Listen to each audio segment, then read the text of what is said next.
Man, long time coming. It's been a few weeks, so I'll see if I can do this. No, this week was pretty awesome. We got to both go to a men's conference. Yeah. Stay in the Fight, part 2. Second year. But I think this year's conference was really awesome, and it talked about the masculine journey and the journey that men take. And I think 2 things that both you and I got out of that was like, how do men receive love? And then if you feel stuck, what do you do? Yeah. And so I think that's a good jumping off point. Definitely. So I hope you go for On the Ride with us, Masculine Journey. My name is Lawrence. And I'm Jeremy. And this is Aftercare. What's up? Man. So let's just kind of start there. I mean, what was, the night, the weekend like? So I was really struggling to want to go this year again. Last year was great, but I've gone on this loop of like wanting to get poured into, wanting to get discipled, and in a way, I've looked at my attitude towards that, and it was, I just want to be told what to do. To a point where I was like, I just want to go to church and like given the instructions, given the rules, given whatever, and just follow it and just step by step, paint by numbers, kind of like instructions sometimes. And so that was something God was working on me. He's been working on me with this for a long time, is how much of it is me putting in the work and how much of it am I being discipled from my church. And so I was kind of I was being lazy, and I was like, maybe I don't want to go this year because I was expecting more to happen I was expecting the church to do more for me than for me to do for myself. And I was like, nope, that's not what God wants me to do. He's got me on my own journey. He wants me to grow and learn on my own as well and put in the work. So I was like, if I want my church to grow, then I gotta show up. And so so I went to the men's conference. It was awesome. It was way more intentional, I think, than last year's was. And something that I've been struggling with and learning and trying to get figured out probably this whole past year, was I've been asking myself, what's the difference between love and respect? And when I was going through my separation and divorce, there's a lot of these relationship books that talk about that, like women need love and men need respect. And every time I heard that, I was like, they're the same thing. In my head, I was thinking it was the same thing. Like if someone did something respectful to me, that felt like love to me. And when someone was being loving to me, I was like, that's just them showing respect to me. And not until I really like went through my 12-step and got to a point where I was like, I was forgiving myself, I was liking myself and loving myself, not because of what I did or what I had or like any of my accolades or whatever you want to call them. I was like, no, I just love me because God made me. And once I got to that point, I was like, oh, that's the difference between love and respect. Like you work and you earn respect for like how you show up and how you work and how you respect others as well. But love is just there. Like you give love because of who you are, and you receive love not because of anything you do. Like God doesn't love you because of what you can do. He loves you because of who He is. And so once I've figured that out, I was like, oh dang, my whole life I had been trying to gain love in the way that I gained respect. By doing works, by showing up, by performing or being what I needed to, and getting respect, but wanting love out of it. And so when Doug brought up the like 6 stages of man, and the first one was a son, and a son can't earn love. A son is just born and is just loved. Like I was like, that's what I've been learning. Like, oh, sweet. Yeah. It was pretty cool. So I got stuck on the son part as well, but I think that was also intentional. Yeah, they spent some extra time on that for sure. Yeah, and so he essentially he preached off of a book called Fathered by God by John Eldridge, but he talks about like these 6 stages of like a man's journey, right? And so the first one is the son, and there's these 2 questions that he asked that stuck out to me, and they kind of turned into like the catalyst for my whole weekend. But it was, does God love me for who I am, and do I have what it takes? Yeah. And I've shared my story like here on the pod, but you know, I had a very abbreviated childhood.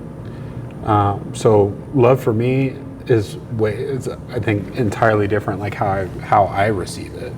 But I lost my mother when I was 9 years old, right? And I watched her pass away. So, and then I grew up with my father, who was like old school, man's man, boxer, militant. Yeah. And so it was a very like hard way to grow up. Like I grew up doing things the hard way, and there wasn't that softness that sometimes like a mother can bring to that. It was an earn your respect kind of. Yeah. And so I feel like these 2 questions never got answered for me growing up. And I feel like God's conversation with me this weekend, because I really hung on to the, not just how I receive love, but like feeling stuck in life and just kind of allowing life to pass by and not really taking dominion over my life. And I felt like God was like, that's what I want to get to the heart of this weekend for you. And it started with the conference on Friday and then continued into Saturday and then into Sunday. Nice. And even tonight. But yeah, I feel like both of those things like really intertwine. Like love is at the heart of it. Yeah. Right. And you know, a common saying amongst, you know, men is like, you know, the only people that receive unconditional love, you know, are the kids and the pets. And I have a lot of kids. I wanted to say this. I always wish you were sitting next to me, because, or at least Greg or somebody. I was like, Doug's quoting Chris Rock. Yeah. But I really think that it's true, but I think it's also like the call of manhood, right? Is to be priest, provider, protector. And so we are measured by the title and what we do. And I think we can really lose ourselves as men when we get so caught up in this is what I do, therefore this is who I am. But then when what you do gets taken away from you, who are you? Yeah. And then everything just crumbles apart from that. And then you have these people looking to you, whether it's a wife or children, even just family members, right? Like there's verses in the Bible that says like if a man is supposed to not just provide for, you know, his direct family, but his extended family as well. Yeah. And if you can't do that, you're wicked. Yeah. Right? So that's a lot of pressure. And when it comes to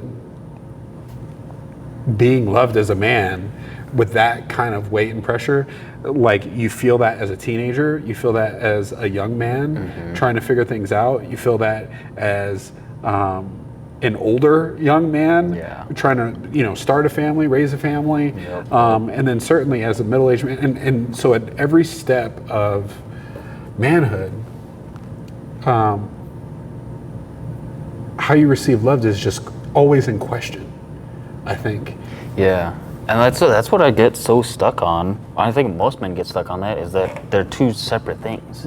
Like you can love somebody and not respect them. You can respect somebody and not love them. Like, and that's a you thing. That's a heart thing.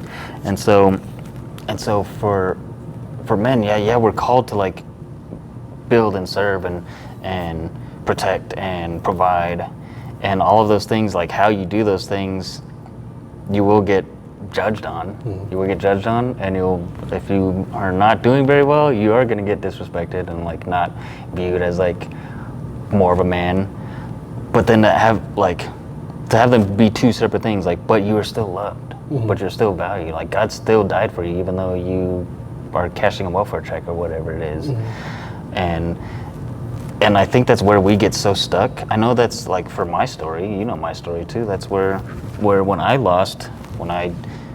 had my divorce, when I lost my house, when I like I was performing great at my job, but I hated my job. All those things that were connected to just what I do, internally I was connecting them to I'm not deserving of love because of it. And I think it's so much in the masculine world, like secular, to just be really strong over here on this side. And if you need love, something's wrong with you too as well. And it's like, but you need them both. Yeah. I think that I talked about this in group tonight, is like Christ did a great job of holding the tension between two things, and when he was on the cross, like that's what he was doing. He was holding the tension between our humanity and God's holiness, right? And I think the tension for men sometimes can come from verses like, where it says, wives, respect your husband, and husbands, love your wife, right? So it's like twofold. Like we really, really, really need respect, and that's how God designed us. And then He's reminding us multiple times in that passage, love your wife, love your wife, love your wife, love your wife, love your wife. Yeah. But nowhere in that do we hear, but also know that you were loved. Yeah. Right. And well, that verse even goes like deeper, because it doesn't say wives submit to your husband and husbands die to yourself for your wives. yeah, That's like tougher to swallow sometimes. yeah. Love your wives as Christ loved the church. Yeah. And Christ died for the church. But I don't think that means lose yourself. Yeah. Right? Yeah. Because we're still called to be the head. And I think sometimes you can almost get to the point where you lose yourself so much, and that you're trying to do this thing for your family, or because as men, everybody wants you to be all things, and you can't be all things all the time. Yep. Right? Like you've got to go into the workplace and get that and rock that and do that. And then at the same time, you have to be a present father. And then you also have to be tentative to the needs of your wife. How do you You gotta be strong, you gotta be soft, you gotta work and have free time, you gotta but don't be too soft. But also like have the weekends off. Don't work overtime, but make extra work overtime money. Yeah. And then it's be vulnerable, but don't be weak. Yeah. Like don't be able to be taken down, but also be vulnerable. Like how are you supposed to do that? Yeah. And so it's tough, but it's the call, right? Yeah. And I think, and that's why I felt like those two questions were so important. Yeah. Right. So as I leave the conference on Friday night, Saturday, my intention on Saturday was to hike a 14er. Oh, that's right. Yes. Yeah. And I've talked about this before, but I tried to hike a 14er and I couldn't. Like I could see the summit, but I couldn't make it to the top. Right. So this is like 20 years in the making. Right. Let's go. And I got hurt training for a half marathon. Yeah. And I couldn't physically. I could not hike a 14er on Saturday. Yeah. But I felt like God impressed upon me, get to the top of the mountain. And someone told me like, hey, you can like drive to the top of Pikes Peak, right? Yep. And I was like, for real? Yeah. So I like looked it up. I rented a car. I drove to Colorado Springs. Nice. And I spent my Saturday morning driving up to the top of Pikes Peak.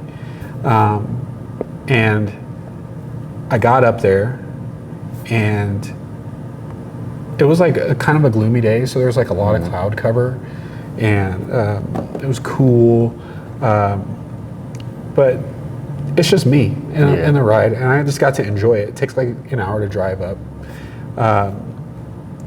and I get to the top, hop out of the car, and I'm just like, this is crazy. Right. And I hike around up there, like I'm like, my foot can't take the whole 14, but like I'm gonna hike around up here, and I found this spot and this rock, and like, because there was so much cloud cover, it was like a gloomy day. By the time you actually got like up to the top, the clouds were all underneath you. Is that crazy? And it was just like an ocean of clouds. Oh, so And I sat at this rock, and I was like, I'm just gonna, read the Bible. And I read the Bible, and I prayed, and I thought about what those questions from the night before. Yeah. And it was like clear as day. God just said, I love you for who you are right now. I love you and everything that you've been through. I still love you.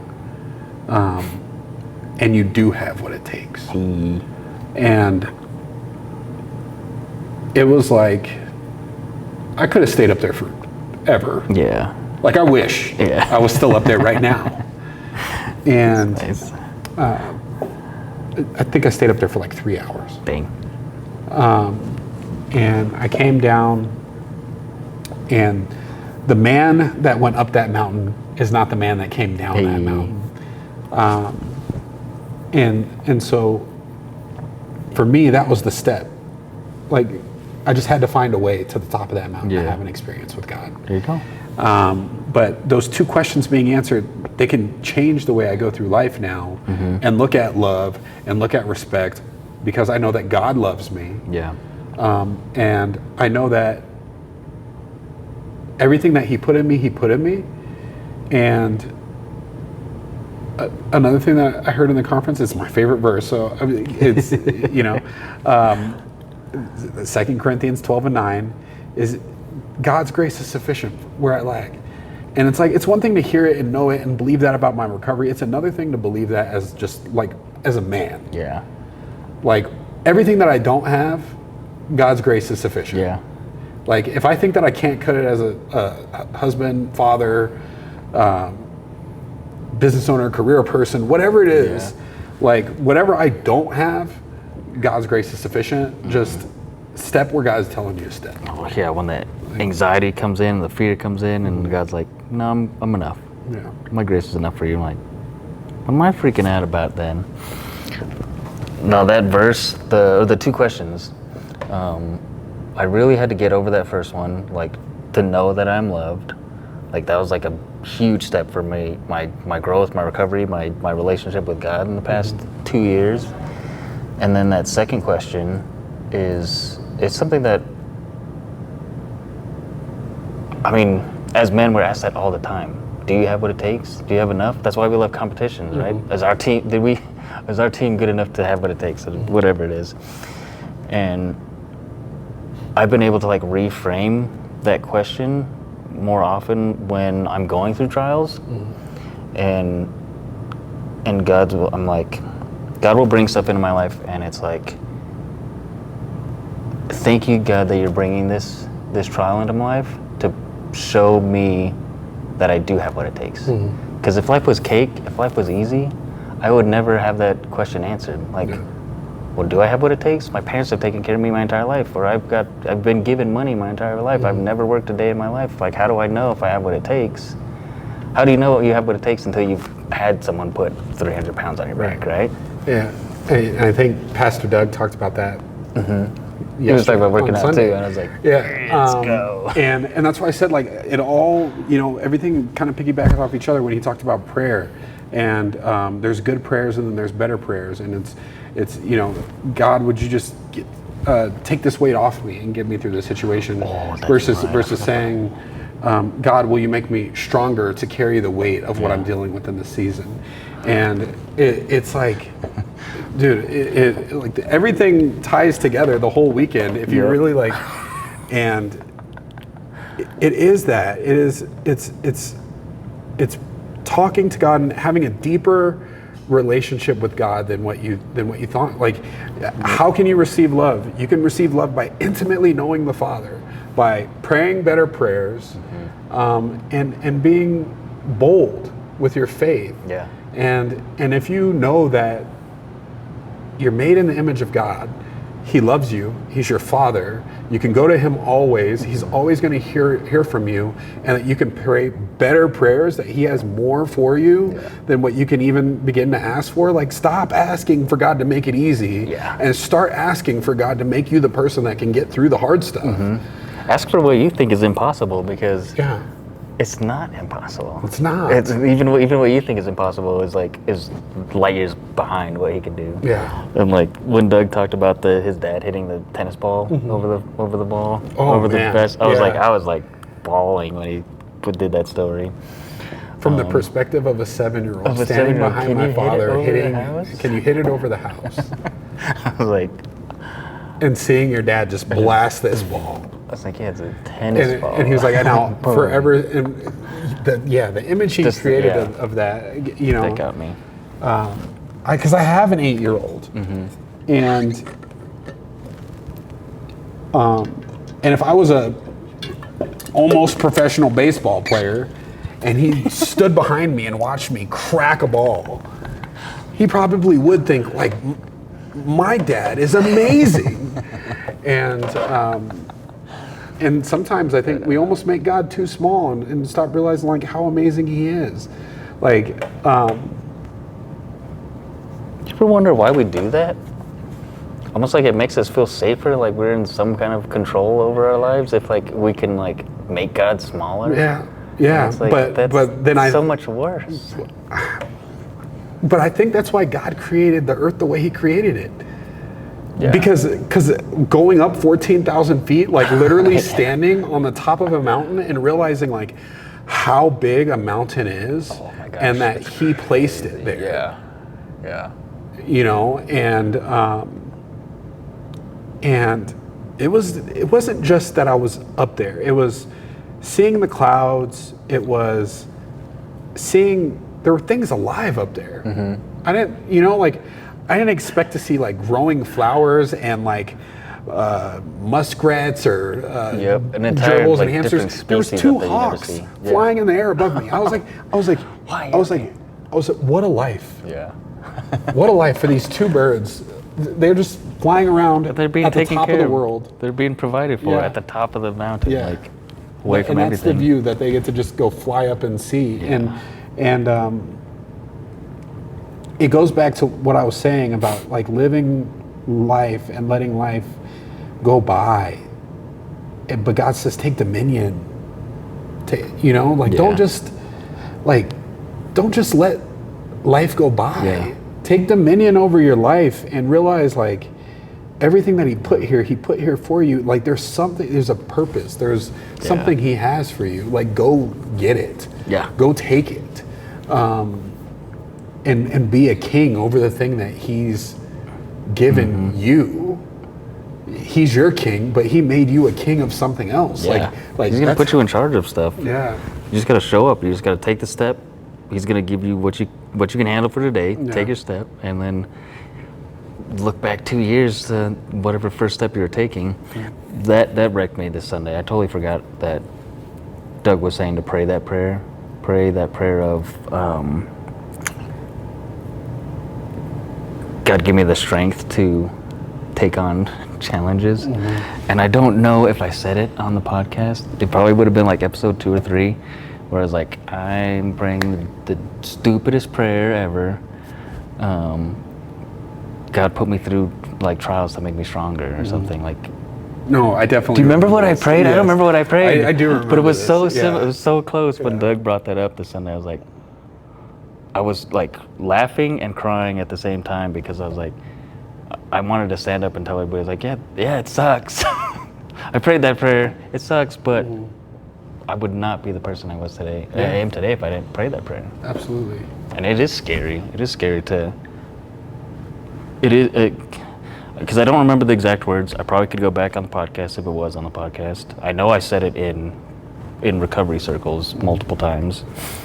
But it was basically that prayer of like, God, help me, put me through events or trials or whatever it needs so that I know I have what it takes. And whatever that takes, help me to believe that I have what it takes. And yeah, he did it. He did a lot of stuff. Yeah, so I mean, everything I would gather out of that weekend is the best way, I think, as men that we can receive love is to know who God is and trust in who He says you are. And if you can do those two things, then you can receive all the love that you need. Even if you don't feel like you're getting it from the people or the sources that you feel like you need it from, as long as you can go back to God, and He'll fill you up with whatever you need. Oh yeah. One thing that helped me a lot with those questions too was realizing and learning that God loves me because of who He is, not because of what I've done. Or what I haven't done, whether that be good or bad or whatever it is. And so, and as I get closer to Him and learn who He is and understand Him better and grow closer to Him, it just re-feels that like, oh, He loves me because of who He is, and this is who He is, and I'm learning who He is. And that takes so much pressure off of my back. And then also, while I was learning that, inevitably I still sin, I still mess up. And I was asking myself, I was like, why? I was like, I hate this sin. I hate sinning, I hate messing up. Why do I hate it so much? And there's a handful of reasons why, but one of the reasons that like God pointed out to me, He's like, you hate this sin because, how do I word this? You hate that you sin because when you sin, it's proof that you can't earn your own salvation. I was like, oh.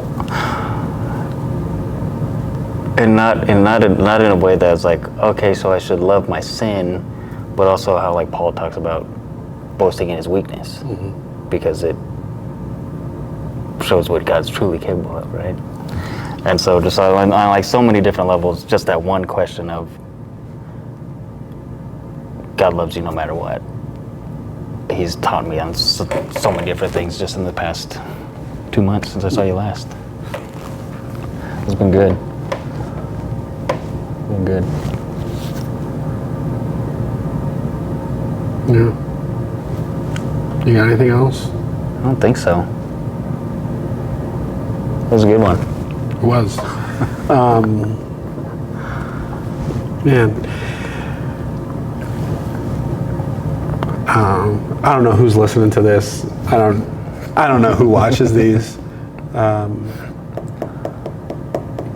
But to any men that are just going through it, my prayer is for you, that you just would know that God is there for you. He's with you right now. You can lean on Him. You can trust Him. Know that He loves you, that He cares for you, and that you're not alone. I think a lot of men go through life feeling like they're alone, and you're not. So that's definitely my prayer for any of you out there. But it's been great talking with you. Yeah, it's always good. It's always good. Hopefully it's not another 2 months before we do this again, but hopefully not. But my name is Lawrence. And I'm Jeremy. And this is Aftercare. Latest.